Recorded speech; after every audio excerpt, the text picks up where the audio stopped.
Halo guys, assalamualaikum. Balik lagi di channel saya Firman Gromes 98. Di video ini kita cuman mau bahas tentang pertumbuhan dari cabai yang saya tanam di sebelah rumah. Jadi kalau teman-teman sudah nonton video kita yang tentang panen cabai, judulnya 5 hari panen itu. Nah, jadi di akhir video itu saya ada sedikit tunjukin tanaman cabai saya. Nah, di sini kita akan update tanaman cabai yang sekarang udah lebih tinggi, dan juga kita ada mencoba untuk mengisi kekosongan lahan yang separuhnya itu kita tanami juga. Jadi dari semai pindah ke kantong bibit kecil-kecil, cuman saya lupa untuk memvideokan, tapi kurang lebih lah nanti lihat hasilnya. Hingga akhirnya sekarang sudah kita tanam. Jadi video berikutnya mungkin kita akan tunjukin pupuk apa aja yang kita pakai. Seperti apa videonya, check it out. Ini cocok banget buat kalian yang mungkin mau mencoba bercocok tanam cabai di seputaran rumah. Barangkali bisa membantu. Oke, check it out. Nah, ini penampakan setelah kena hujan beberapa hari ya. Jadi kalau teman-teman perhatikan, bukan cuma daunnya sih, tumbuhannya jadi lebih tinggi-tinggi, daunnya tambah lebar. Dan kalau diperhatikan ini satu nih, ini yang paling kecil, sekarang udah mulai tumbuh daun-daun baru. Kemarin paling kecil itu daunnya sedikit, sekarang udah mulai tumbuh. Jadi memang ini mungkin memang betul sih kata YouTube, trichoderma dengan asam humat itu mempengaruhi akar agar lebih kuat, lebih banyak, tanaman jadi lebih subur, lebih kuat, tahan. Itu mungkin ya. Jadi silahkan diaplikasikan teman-teman, siapa tahu juga bisa berguna untuk cabai teman-teman semua. Mantap. Dan ini adalah penampakan bibit-bibit cabai yang saya semai setelah tanahnya saya campur dengan asam humat dan trichoderma. Wah, gede-gede batangnya dan juga lebih tinggi dibandingkan percobaan pertama saya kemarin. Mantap.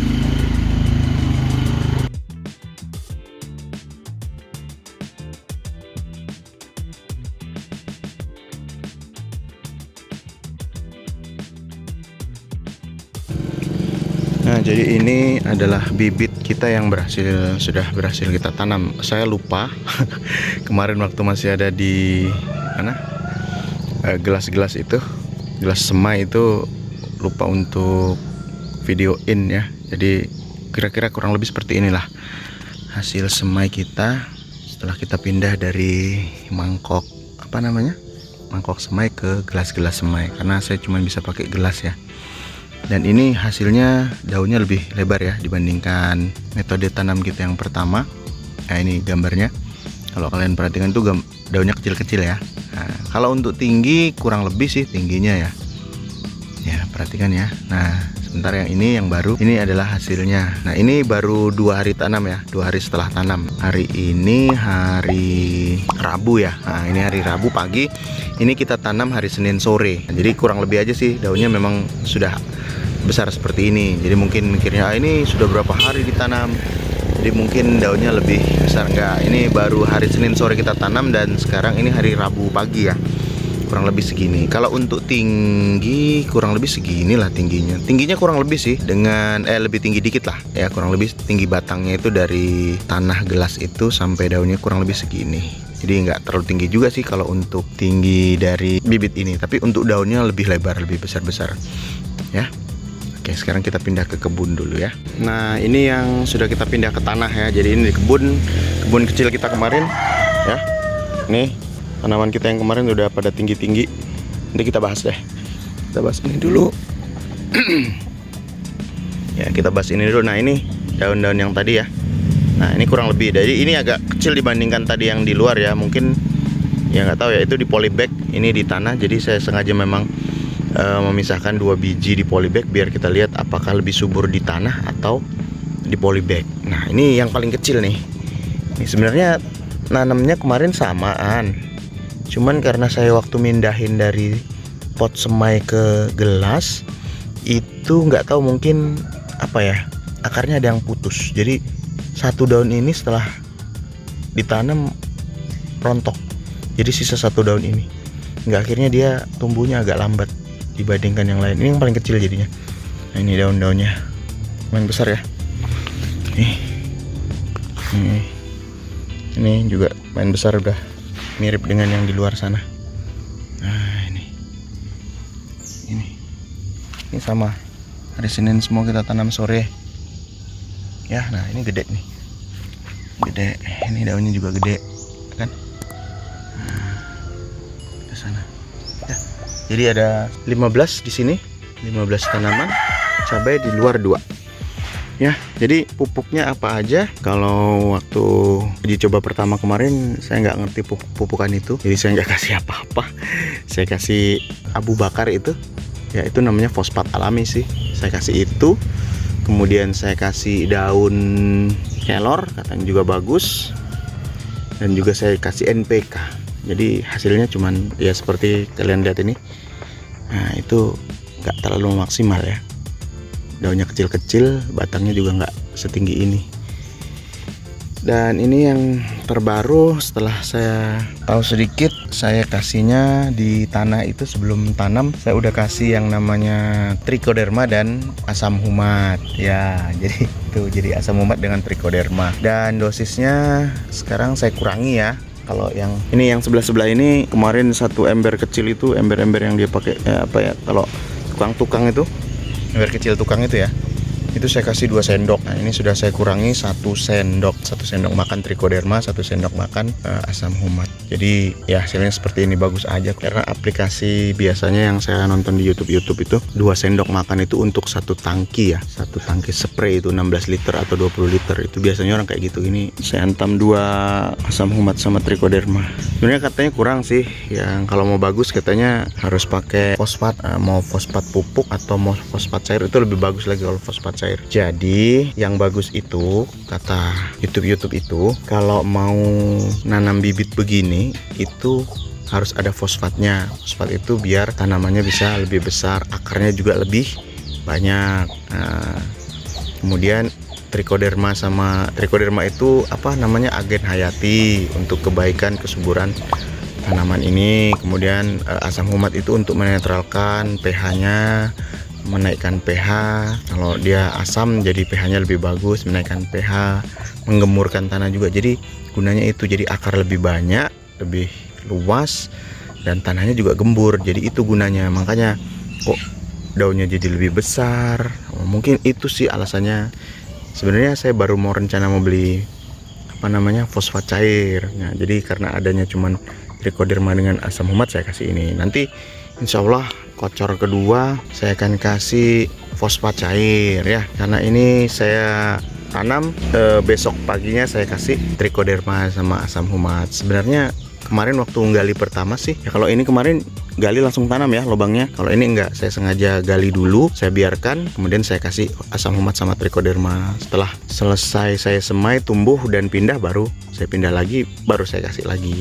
Harapannya lebih bagus lah. Nah sekarang kita berbicara masalah nih, yang ini nih, yang ini nih, kalau kalian perhatikan nih, yang paling tinggi nih di antara semua. Di sebelah sana juga ada yang tinggi ya. Ini kalau menurut saya ini eteolasi ya. Eteolasi tinggi-tinggi semua. Ini sekarang paling tinggi ini sampai di atas perut saya. Ini kalau saya berdiri antara dada dengan perut, pokoknya paling tinggi. Ini menurut saya eteolasi. Saya nggak tahu eteolasi itu seperti apa, tapi kalau menurut video-video YouTube mereka ini terlalu tinggi, tumbuhnya berlebihan, dan itu rentan katanya. Coba kalian perhatikan. Daunnya tinggi-tinggi kan dari batangnya, nggak ngumpul. Nah ini yang agak bagusan nih. Nah ini yang agak bagusan udah ada buahnya 2 biji. Nah itu, nah ini agak bagusan, dia nggak terlalu tinggi, daunnya jadi banyak. Nah ini daun di bawahnya juga agak rapat-rapat dibandingkan yang ini nih, tinggi-tinggi, ini tinggi-tinggi. Nah ini juga tinggi-tinggi. Ini kemungkinan karena pupuk yang saya kasih kemarin, asam humat sama trichodermanya itu kebanyakan. Jadi setengah ember itu, kalau ini setengah ember cuma 1 sendok, yang ini setengah ember saya kasih 2 sendok makan ya. Waduh, jadinya seperti ini ternyata. Karena waktu saya pindah ke lubang tanamnya itu nggak ada perubahan sekitar 1 minggu. Akhirnya setelah saya nonton YouTube itu, Mitra Bertani tentunya khususnya itu, saya dapat itu mampunya beli itu, ya udah saya beli itu dulu. Saya kasih sampai 3 kali kocor 15 hari ya. Setelah itu kena hujan, wah langsung tinggi, mulai tumbuh. Dan yang bikin saya kaget, wah tingginya tinggi banget nih. Jadi saran saya mungkin kalau memberi pupuk itu juga jangan berlebihan, jadinya seperti ini. Jadi agak ngeri kan. Nah nanti mungkin ada yang nanya, ada masalah enggak bang selama ini? Ya masalahnya karena di hari ke-20 sesudah tanam saya kasih NPK. Awalnya masih bagus karena hujannya masih jarang-jarang. Setelah itu hujannya mulai sering. Nah saya pikir karena hujannya sudah stop, karena saya pikir ya, saya kasih lagi NPK susulan yang kedua. Ternyata besoknya hujan deras guys lagi. Aduh, hujan lagi. Akhirnya ya udah mulailah kuning-kuning ini. Kalau bawah-bawahnya ini sudah saya rempel ya. Nah, ini bawah-bawahnya sudah saya rempel. Itu ada beberapa yang kuning dan rontok sendiri. Nah ini kalau diperhatikan juga daunnya udah mulai agak kuning-kuning gitu ya. Jadi kalau memang hujan deras, sering hujan, kayaknya nggak usah dikasih NPK susulan yang kedua deh. Iya bagus sih sebenarnya, daun itu langsung kenceng gitu, seger banget perasaan. Tapi hasilnya ya itu jadi kuning. Makanya saya kasih asam humat lagi besoknya. Ngeri saya, takut juga, namanya juga baru belajar ya.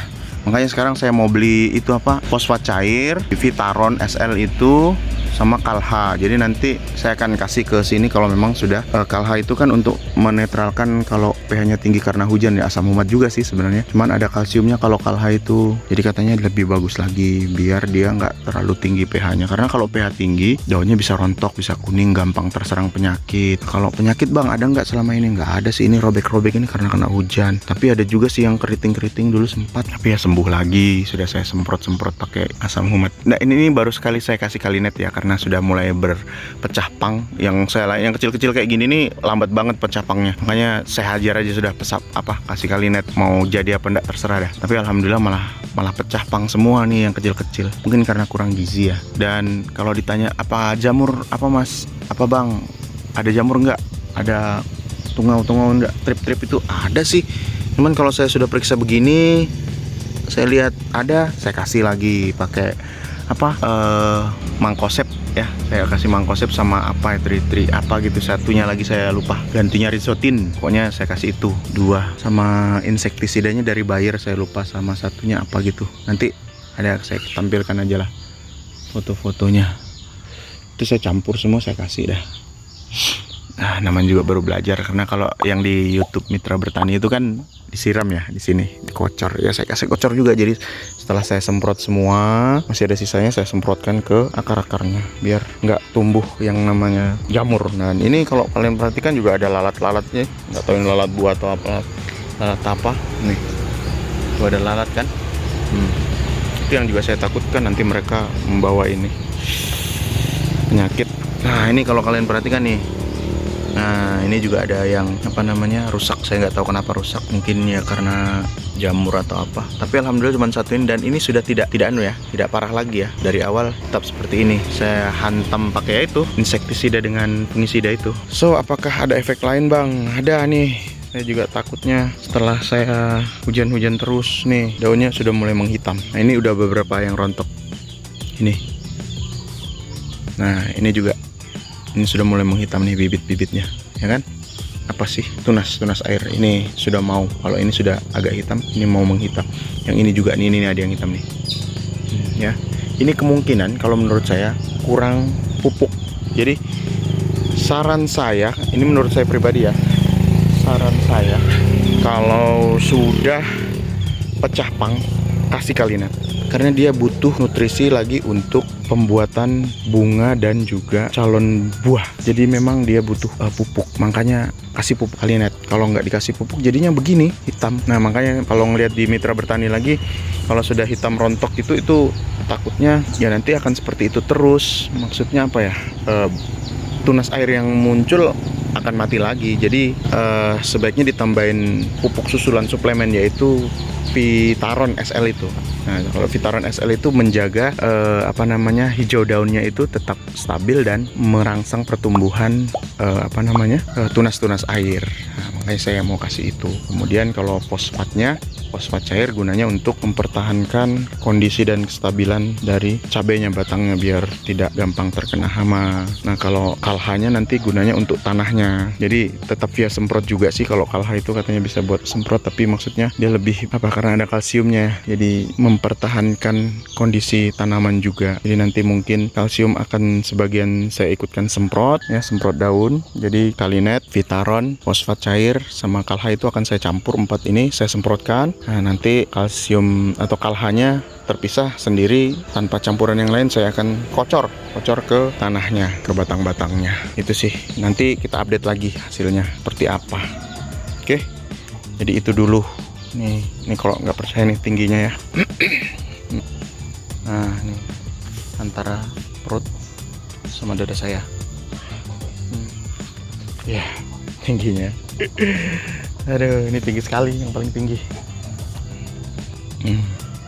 Ya, oke, itu saja. Kemudian yang ini tadi, yang kecil-kecil ini juga akan saya tambahi di kocor kedua. Saya akan tambah fosfat cair. Jadi fosfat cair, asam humat sama trichoderma. Semoga mereka jadi lebih tahan dan lebih tumbuh subur.